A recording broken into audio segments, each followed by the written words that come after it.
कहानी की शुरुआत दो सगे भाई बहन शुरू होती है। बहन का नाम वीना जबकि उसके छोटे भाई का नाम नॉर्मन था। वीना की 1 महीने बाद शादी होने वाली थी और उसने अभी से उसकी तैयारियां शुरू कर दी थी। नॉर्मन स्कूल में पढ़ता था। उसकी लवर का नाम मारिया था। वीना और नॉर्मन भले ही भाई बहन थे लेकिन दोनों गहरे दोस्तों की तरह रहते थे और एक दूसरे को हर बात बताते थे। ऐसे ही एक दिन दोनों भाई बहन शॉपिंग करने बाजार जा रहे थे। रास्ते में जब लाल बत्ती होती है तो नॉर्मन गाड़ी रोकता है और तभी कोई उसे गन दिखाकर गाड़ी के दरवाजे खोलने को कहता है। दरवाजे खुलते ही 2 बंदे गाड़ी में बैठते हैं। एक बंदे के हाथ में अभी भी गन थी और नॉर्मन उसके बताए रास्ते पर गाड़ी चलाने लगा था। थोड़ी देर बाद दोनों बंदे पहले उनसे मोबाइल लेते हैं और फिर उन्हें गाड़ी से उतारकर गाड़ी की डिग्गी में बंद कर देते हैं। इसके बाद दोनों बदमाश गाड़ी लेकर एक तरफ बढ़ने लगते हैं। जल्दी ही नॉर्मन की गाड़ी को एक लाल घर में लाया जाता है। घर में आते ही दोनों भाई बहन को गाड़ी से उतारा जाता है। दोनों की आंखों पर काली पट्टी बंधी हुई थी। देखते ही देखते दोनों को एक कमरे में लाया जाता है और फिर उनसे सारा सामान निकलवा लिया जाता है। सारा सामान निकलवाने के बाद दोनों को एक खास कमरे में लाया गया। इस कमरे में एक बेड और एक कैमरा था। बदमाशों के बॉस का नाम विलियम था और वो भी इसी कमरे में था। विलियम दोनों भाई बहन से कहता है कि मेरे आदमी काफी समय से तुम दोनों पर नजर रखे हुए थे। मैं तुम जैसे जवानों की वीडियोस बनाकर बेचता हूँ। अब तुम दोनों एक दूसरे के साथ अपनी प्यास मिटाओ ताकि मैं तुम दोनों की वीडियो बना सकूं। अगर तुम दोनों ने मेरी बात नहीं मानी तो मैं तुम दोनों को मार दूंगा। दोनों भाई बहन जब कुछ नहीं कहते तो विलियम के कहने पर नॉर्मन को बेड पर लिटा दिया जाता है। अब एक बदमाश ने उसके सिर पर गन रख दी।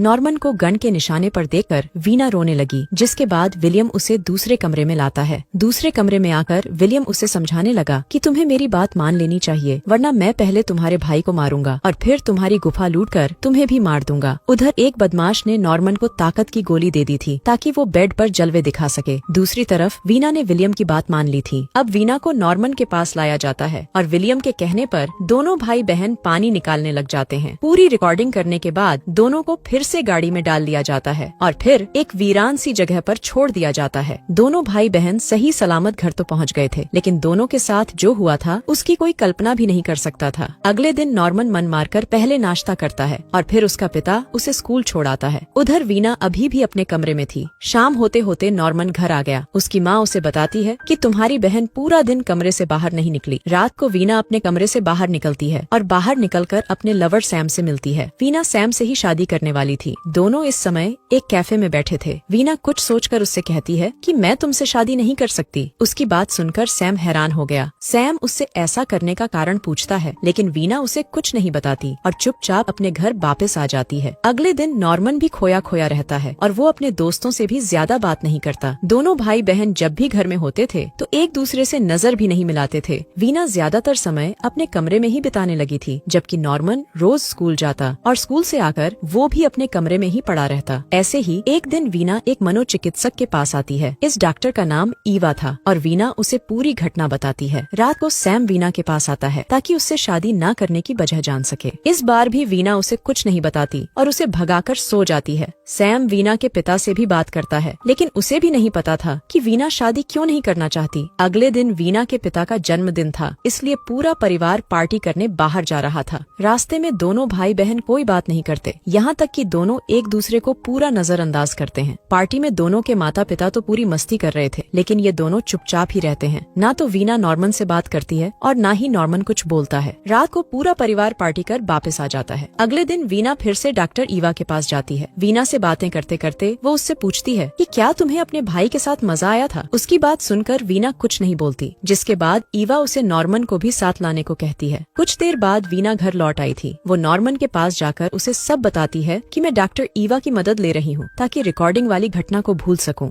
ईवा तुमसे भी बात करना चाहती है ताकि वो तुम्हारी भी मदद कर सके। अगली सुबह जब नॉर्मन स्कूल जाने लगा तो वीना उसे याद करवाती है कि आज हमें डॉक्टर ईवा के पास जाना है। नॉर्मन उसकी बात का जवाब नहीं देता और चुपचाप आगे बढ़ने लगता है। वो आज स्कूल नहीं जाना चाहता था इसलिए वो सीधा थिएटर में आकर एक मूवी देखने लगता है। वीना में धीरे धीरे सुधार हो रहा था जबकि नॉर्मन की हालत वैसे की वैसी ही थी। कुछ दिनों बाद दोनों भाई बहन डॉक्टर ईवा के क्लिनिक में थे। ईवा इधर उधर की बातें करने के बाद नॉर्मन से पूछती है कि क्या तुम्हें वीना के साथ मजा आया था। उसकी बात सुनकर नॉर्मन बाहर चला जाता है, जिसके बाद ईवा भी बाहर आ जाती है। बाहर नॉर्मन उसे बताता है कि मुझे वीना के साथ मजा आया था। थोड़ी देर बाद दोनों भाई बहन जाने के लिए तैयार थे। ईवा ने वीना को बता दिया था कि नॉर्मन को उसके साथ मजा आया था। रास्ते में दोनों साधारण बातें ही करते हैं। ईवा से बात करने के बाद नॉर्मन की हालत में भी काफी सुधार बाहर हो गया था। जल्दी ही दोनों अपने घर पहुंच जाते हैं और फिर अपने अपने कमरे में सो जाते हैं। कुछ दिनों बाद वीना की हालत बिल्कुल ठीक हो गई, जिसके बाद वो सैम से सगाई कर लेती है। नॉर्मन उसकी सगाई से बिल्कुल भी खुश नहीं था, क्योंकि वो मन ही मन वीना को चाहने लगा था। ईवा ने वीना को ठीक किया था और उसी ने उसे शादी के लिए तैयार किया था। अगले दिन नॉर्मन ईवा से मिलने उसके क्लिनिक जाता है, लेकिन ईवा 2 दिनों के लिए बाहर गई हुई थी। वीना की सगाई के कारण नॉर्मन का दिमाग खराब हो गया था और वो मन ही मन सैम से नफरत करने लगा था। रात को वीना नॉर्मन के पास आती है। वो उससे कहती है कि मैं जानती हूँ कि तुम्हें मेरे साथ मजा आया था, लेकिन ये सब ठीक नहीं है और ना ही ये दोबारा हो सकता है। इतना कहकर वो जब जाने लगी तो नॉर्मन उससे पूछता है कि क्या तुम्हें मजा आया था। इस पर वीना कहती है कि तुम्हें ऐसी बातें नहीं करनी चाहिए, और इतना कहकर वो वहाँ से चली जाती है। देर रात को नॉर्मन वीना के कमरे में जाता है और उसकी गुफा में जबरदस्ती धमाके करता है। अगली सुबह वीना काफी परेशान थी, जबकि साला नॉर्मन आराम से सो रहा था। वीना पूरा दिन सोचती है कि वो आगे क्या करे, और काफी सोचने के बाद वो सीधा सैम के पास पहुंच जाती है। वो जल्द से जल्द सैम से शादी करना चाहती थी, ताकि अपने बाप का घर छोड़कर सैम के साथ रहने लगे। उधर नॉर्मन भी कई दिनों से गुमसुम सा रहता था, जिस कारण उसकी माँ उससे बात करने की कोशिश करती है। उसके कई बार पूछने पर भी नॉर्मन उसे कुछ नहीं बताता। सगाई के बाद वीना की शादी की तैयारी शुरू हो गई, जिस कारण नॉर्मन ज्यादा परेशान रहने लगा। 2 दिनों बाद ही वीना की शादी हो रही थी और उसकी शादी से नॉर्मन काफी उदास था। शादी में सभी लोग नाच गा रहे थे, लेकिन नॉर्मन अकेला ही घूम रहा था। इसी बीच सैम बाथरूम में आता है और नॉर्मन चाकू उठाकर उसके पीछे पीछे आ जाता है। वो साला उसे मारना चाहता था, लेकिन मारने की हिम्मत नहीं कर पाता। इसके बाद नॉर्मन एक गिलास में दारू डलवाता है। फिर वो बाथरूम में आकर अपने हाथ का इस्तेमाल करता है और दारू में अपनी लस्सी डाल देता है। इसके बाद वो सैम के पास जाकर उसे वही दारू पीने को देता है जिसमें उसने अपनी लस्सी डाली थी। सैम को कुछ नहीं पता था कि दारू में क्या है, इसलिए वो चुपचाप उसे पी लेता है। सुबह होते होते वीना की शादी पूरी हो गई, जिसके बाद वो अपने परिवार से विदा लेने लगी। नॉर्मन पहले सैम से विदा लेता है और फिर वीना को जोर से गले लगाता है। वो वीना को विदा नहीं करना चाहता था। वीना किसी तरह उसे अपने से अलग करती है और फिर सैम के साथ चली जाती है। नॉर्मन को वीना से प्यार हो गया था, लेकिन वीना सैम से शादी कर उसके साथ चली गई थी। नॉर्मन को वीना के साथ मजा आया था, ये तो उसने माना था, मगर वीना को भी उसके साथ मजा आया था, और ये बात वीना ने कभी नहीं मानी थी। वो समाज के नियम नहीं तोड़ना चाहती थी। वो भी नॉर्मन से प्यार करने लगी थी। उसने सोचा कि इससे पहले कि वो बहक जाए, वो जल्दी जल्दी सैम से शादी कर लेती है, ताकि अपने भाई से दूर चली जाए। विलियम ने जो वीडियो बनाई थी, उसका आज तक पता नहीं चला कि उसके साथ क्या हुआ। वो वीडियो ना तो बाजार में आई और ना ही इंटरनेट पर आई। वैसे ये पूरी कहानी एक सच्ची घटना पर आधारित है, जो कई सालों बाद लोगों को पता चली थी।